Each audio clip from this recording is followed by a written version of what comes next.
Tonight, big game. Lakers in Dallas in LA. Unfortunately, there will be no AD. Luca just had his best game as a Laker the other night in Denver.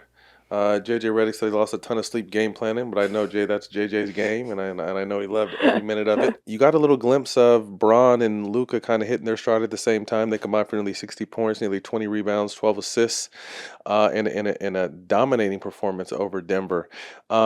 Where does tonight's game, and you've been blessed to see a lot of revenge games and guys going back and playing against other teams.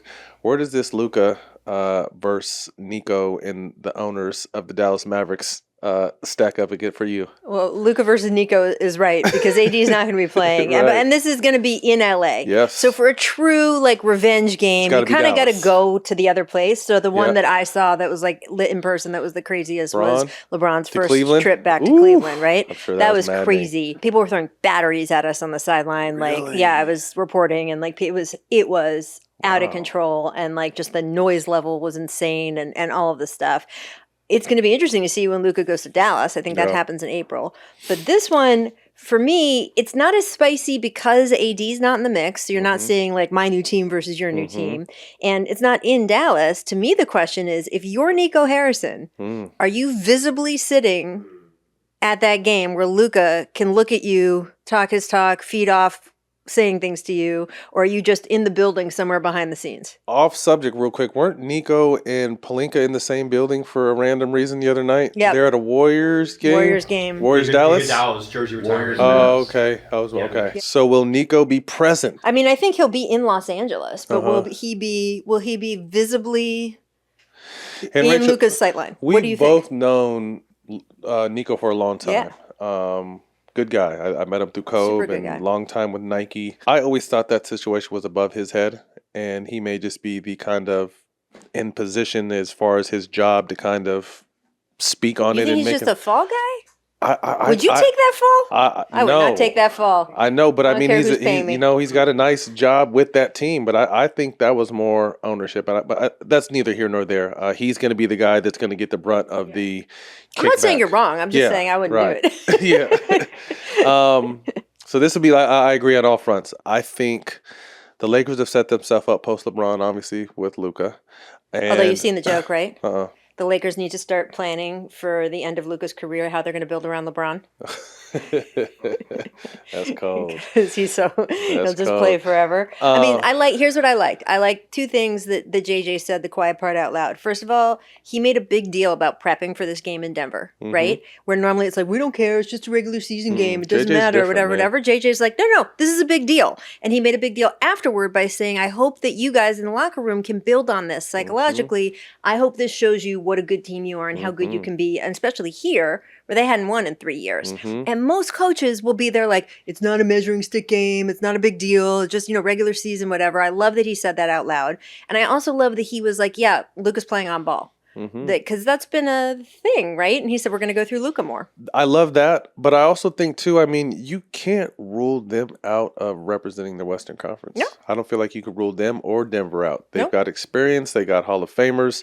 There's a lot of youth at the top of the Western Conference. And OKC, this could be their year to come out of the West. I still think it's Boston's championship to lose. But I don't think you can rule the Lakers out. I don't think you can rule Denver out. And you have to step on the Warriors like they're Freddie or Jason. You have to really make sure they're dead, because with the injection of Jimmy, what he's been able to do is huge. But I say all that to say, the big deal is LeBron and Luca don't really play defense, but every team has a couple guys that don't play defense. Can they be a good defensive team? Can they be in the right position? Can they communicate? Can they play with energy and second and third effort?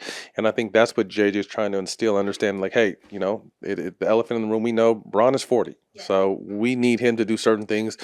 Luka's going to get better at effort, obviously being here with all the eyes on him. Can we be a solid defensive team, and can that be good enough to make a run for us? Well, how much is the size thing a factor for you? Because, it has seemed over the last couple of years that the West especially was trending big, right? And you had to be big to compete. Yeah. But Minnesota's not playing so well this year, right? And some of the other teams that are like that aren't playing so well. Oklahoma City's not that big. I think the only issue with big is if the Lakers have to run into Denver in the playoffs. Yes. Because you look, and again, I feel like Boston is the best team coming. Boston's not big. No. They're very skilled at their skilled positions, and their big guys play hard. So, Jackson Hayes is going to, gonna do a lot and have to really pick his game up. But I just think it's more, can they be a good defensive team or a team defensive team and ride this wave. The Lakers top since the defense over the last that's an ESPN-ish stat, Nate. Top 6 in defense over the last 5. And again, defense is a mindset. Richie, you know that you've been around the game long enough. There's always guys on every team that are good that don't play defense. It's just a fact of effort and a mindset. So, I think I gave JJ huge praise at the beginning of the season, and they started off good, then they started off a little slow. I believe in JJ because I know he puts the work in. So, again, that's why, to me, you can't rule out the Lakers or Denver in this Western picture. Agree. Main takeaway from All-Star, I got a chance to sit down with PK Subban, who came off a huge segment that has really drawn a lot of attention and criticism and applause at the same time. Yeah, man. 4 nations for NHL. The NHL figured out their All-Star format, and the 4 nations thing was a success. The NBA is still trying to figure out what that is for them. What was your takeaway from this new format they used this past 2 weeks ago? I didn't like it going in. I didn't like it when it was happening. I didn't like it afterward. It's just dumb. I'm sorry. There's no other way to say this. Okay. We're inventing 6 ways to play a basketball game. You know how you play a basketball game? Two teams play against each other and see who's the best. That's what happens. That is a good basketball game. So if you're looking to fix the actual game itself, if you still want to have a game, I still say don't make it the last thing in the weekend so that guys are just trying to get on a plane and get out 6 seconds after the game ends.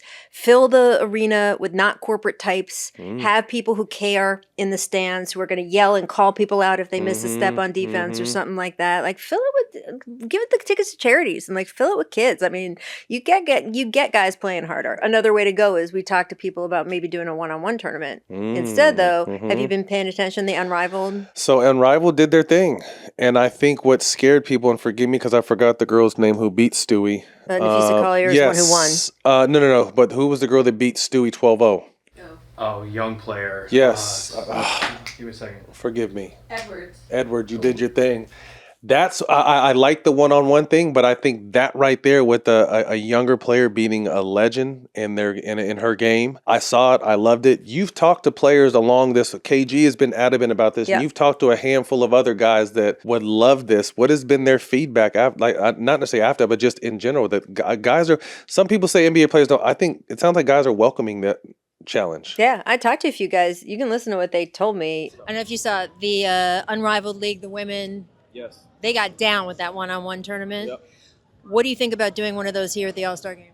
I'm open to it. Yeah? Yeah, when there's smoke, there's fire, and that's that fire on one-on-one. We talked to James Harden. We talked to Kyrie Irving. We talked to Anthony Edwards, Giannis Antetokounmpo, Damian Lillard. These are guys who you'd want to see in this kind of tournament. Yep. Kyrie said something interesting to your point, though, about Stewie. He said we'd have to agree to talk about the tournament differently, the way it's broadcast, the way it's discussed. And I think his point is if it was presented by the broadcasting network as who's going to embarrass who, and presented by fans and kind of players made to feel like they were putting themselves out there in a way that would be negative more than anything they could get from it, they're not going to do it.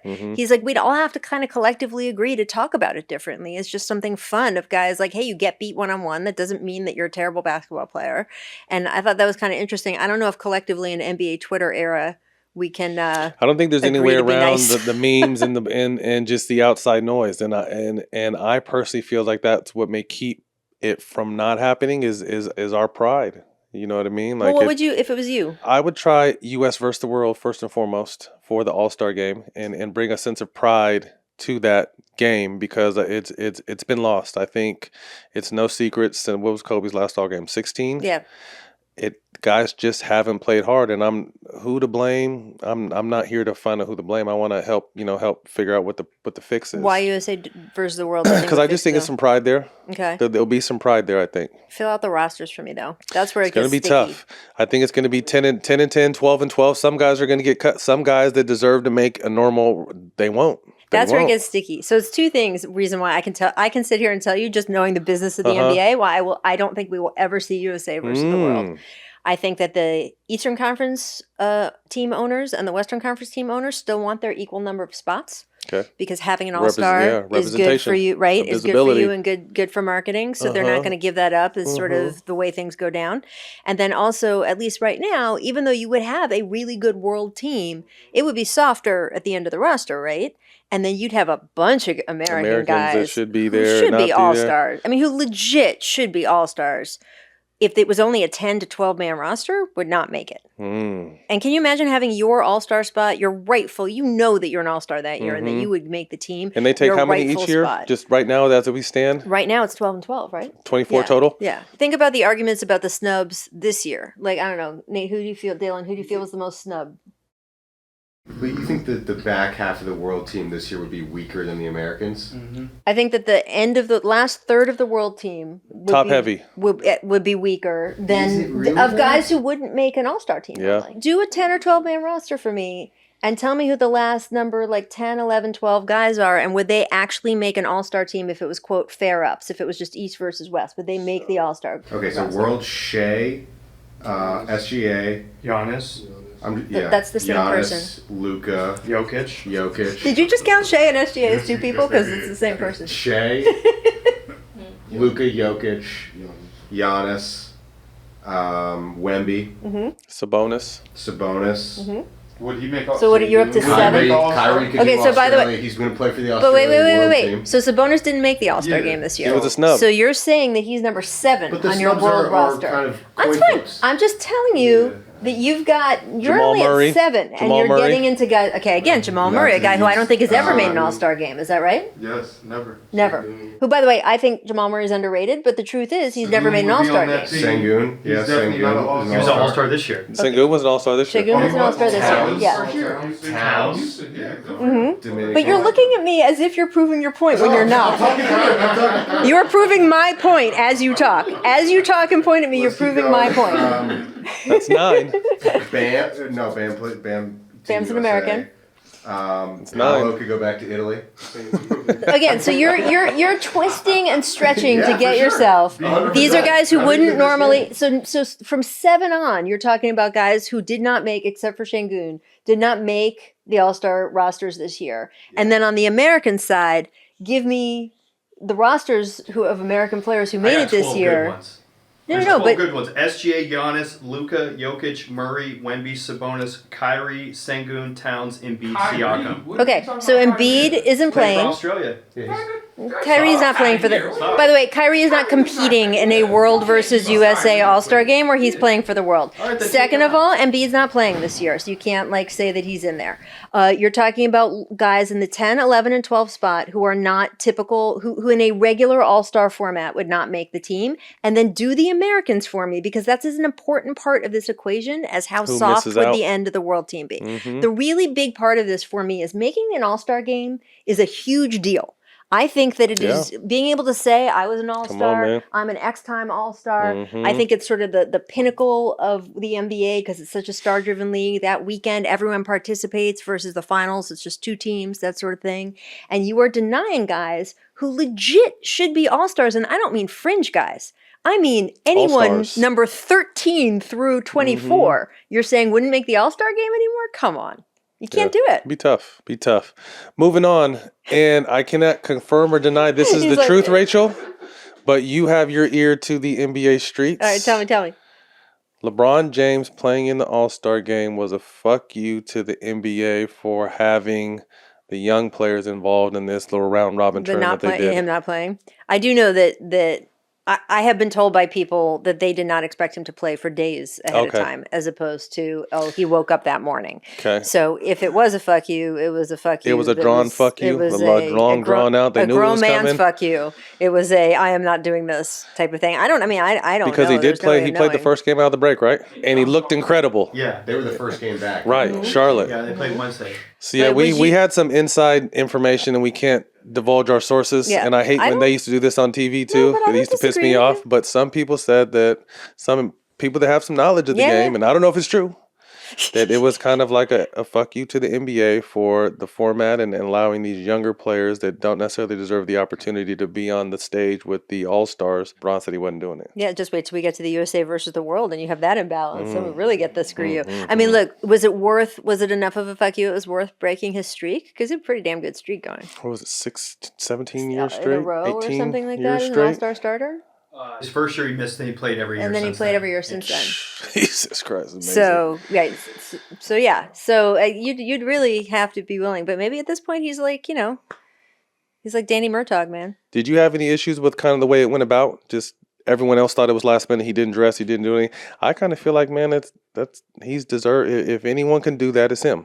No, it would be a bigger issue if someone you didn't love it. I didn't love it just because I think it's what I said before. I think being an all-star is a cool thing, special thing, and he could have given that to somebody else. Okay. There's a way to still. I don't know what the technical. If he then still is an all-star that year, I don't know if he would have been giving up being an all-star. I don't know what that. If you're injured, you're still technically an all-star, and they just add replacements. And it's just so like Trae Young is an all-star, and so is Anthony Davis. And by the way, I don't know for sure that he knew days ahead of time, but there were people who told me in the days leading up they did not think he would play. So there you go. To me, it's Norman Powell could have got that spot. He played in the 3-point contest the day before. He was deserving of that. I respect it. There's a lot of guys there, but Bron, do whatever the fuck you want to do, bro. Rachel, you were in Paris for the Olympics. Netflix just released Court of Gold. We got a chance to preview it at the All-Star game a couple weeks ago. A ton of viral moments. Let's take a look at this clip. What do you think about this young guy? He can hoop a little bit, huh? Just a little bit, huh? Y'all better stand down. I'm the truth. He's the truth. He said he's the truth. Yeah. D-boy know. I guess. He cold though. I gotta give him credit. He give up 50 every time we play him. I mean, look, I ain't 7 foot. And y'all got 2 7-footers and he's still. Hold on. Huh? Don't talk. We ain't gonna do all that. No, I'm just saying. 3 7-footers. He got 3. That's right. Because he got 9 rings. Credit. I told you that. I said he did. I gave him credit. I remember that. Yo, okay. LeBron. Listen, are y'all talking to this young man? Because he just keeps on. Right now, he just said he's the truth and all that. And the truth, the whole truth, and nothing but the truth. That's what he said. You asked him, you tell him the whole context of the situation, though. You asked him what he think about this young man, and he said, I'm okay. I said, I'm the truth. He's tripping. That's what happened. Nothing wrong with that. Say nothing wrong with that. We gotta have that. Yeah, that man the truth. Gotta have a little swag like that. He ain't lying. He ain't lying. So this is streaming on Netflix right now. For those of you who don't know, go over there and check it out. Rachel, as someone who was there around that team, thoughts? I thought it was so interesting watching Ant there because here's a guy who definitely ran out of gas a bit at the end of the playoffs, right? The Western Conference Finals, whether it was just the energy level, whether it was just getting that much attention, defensive attention, and sort of having to come with it to the level that we saw at certain times during the playoffs, having to do that every night in a row of a Western Conference Finals. So I was super interested going into Paris what he would be like around the other guys, if he would be like, I'm the one, I'm number one, which he said during training camp, remember, right? He's like, I'm number one on this team. But he did really, when we were in Paris, seemed to show a lot of deference to the KDs, to the LeBrons. And you saw that in the documentary. Even with the shit he was talking to Obama, you can see how he is. He's kid in a candy store around Kevin Durant. Soaking up. And I loved watching that because then whenever, it looks like it might not be this year, but whenever he gets back to the Western Conference Finals, and he will, you and I both know he will get back to a conference finals at some point, he will be a different guy in part because of these experiences. Before we get you out of your Rach, we are coming to the end, and whether it's 2, 3 with Bron, who knows, maybe 4. When those 3 are gone, Kevin, Steph, and LeBron, who do you kind of see? Is there a face? And someone asked KD this the other day, and he's like, what does that mean? What does the face mean? There's a lot that comes with it, good and bad. Will it be by committee? Is there one guy that stands out to you? Who do you think is going to carry that torch moving forward? And is it an American player? Yeah, I mean, look, I covered Michael Jordan both when he was playing and then leaving the league multiple times. I covered him in Chicago when he retired and who was the next Jordan, and then I covered him in DC when then it was who was the next Jordan.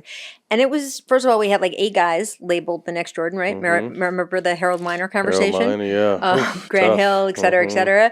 No one's ever the next Steph Curry, Kevin Durant, or LeBron James. It's usually there's a little void kind of right after guys like that retire where people are feeling around and then someone emerges. LeBron James emerged, right? He was drafted right when Michael finally quit. Like, I think to me, if I had to speculate now, I would say Victor Wembanyama, this injury notwithstanding, Anthony Edwards, guys like that are going to be the future face of the league. I am still on record that depending, look, obviously if there's some huge health thing, I can't predict that. But if he goes on to play a normal career, Victor Wembanyama to me is going to be a top 10 of all-time player. I'm mad at that. And so therefore, I think he is your next face of the league. It's just going to take a while. This episode is brought to you by Captain Morgan, America's #1 spiced rum. The legend starts when you follow the captain. Rich, you've been around the ring for a long time. Who is the best captain or leader that you've been able to witness in the NBA? Different leaders in different ways, Yes. right? So I covered that Celtics team that our friends here pop on so often at All the Smoke, and I thought that, KG was his own kind of leader, right? Certainly. I loved the leadership you showed on the teams that I covered that you played on because you were always behind the scenes, like kind of making everyone else go. And then, of course, you played with Kobe, who was a different kind of leader as well. Very. I love Steph Curry as a leader, though. I think that he is a different and he gets kind of knocked leader for that, than we've though. seen. And it's interesting you I say that. know. But And you've that's been behind the scenes and you see how he. I think what he does is the good. I think yes, it's different. I recognize that, and I think it's the good way. Yeah. What do you think? You've been on that team. I have, and I think obviously you think Draymond when you come because he's the more the vocal one, but Steph is more behind the scenes and leading by example and doing things. Who's your best leader? Leader I've seen. I love Chris Paul. Yeah. Because he's an old school leader, and it's funny because his leadership rubs some people the wrong way with that Lob City team. There was issues with Blake and DJ at times with kind of the way CP would portray his message, I guess. And to me, Chris is an old school leader. He's one of those 80s, 90s. He's not going to sugarcoat it. Nope. He's going to talk a lot of shit, but 97% of that shit is the right way. It's just I think sometimes his delivery. But to answer your question, I think Chris was a great leader and led by example. Obviously had always talked about it too, but just he was someone I would go to war with. What'd you think of the stunt in the All-Star skills contest? I knew that was a CP3 thinking.